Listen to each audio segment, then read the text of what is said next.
या बातमीपत्राचे प्रायोजक आहे यल्लम्मा टेम्पल, दाजीपेठ, सोलापूर।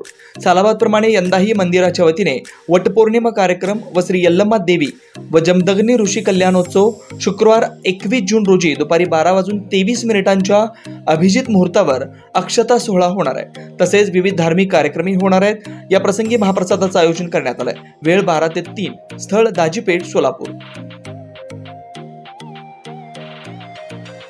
रविवारी शहरात मुसळधार पाऊस झाला। अनेकांच्या घरात पाणी शिरलं तर अनेकांच्या घरातील अवस्था केबलवाणी वाढली होती। तर दुसरीकडे प्रचंड पावसानं शहरातील गटारी, नाले, ओढे, नदी तुडुंब भरून वाहत होते। शहरातील प्रमुख बाजारपेठांपैकी एक असलेल्या गणेशपेठ शॉपिंग सेंटरचा परिसर या ठिकाणी रविवारी झालेल्या पावसानं तेथील व्यापाऱ्यांच्या आणि खरेदीसाठी आलेल्या ग्राहकांच्या गाड्या अक्षरशः पाण्यात तरंगल्या, हे आपण पाहिलं। तसेच नवी पेठ भागवत टॉकीज समोरच्या भागातही कालच्या पावसानं अनेक गाड्या पाण्याखाली गेल्यास दिसलं।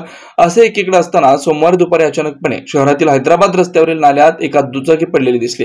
ही माहिती अग्निशमन दल आणि पोलिसांना कळाल्यानंतर दोन्ही दलाच्या जवानांनी घटनास्थळी भेट देऊन तेथील नाल्यात पडलेली दुचाकी वाहन काढण्यासाठी प्रयत्न सुरू केले। या वाहनाबरोबर वाहनांवरील चालक या नाल्यात पडला की फक्त दुचाकी वाहन पाण्याच्या प्रवाहावर नाल्यात आलं, याचा तपास पोलीस करतात।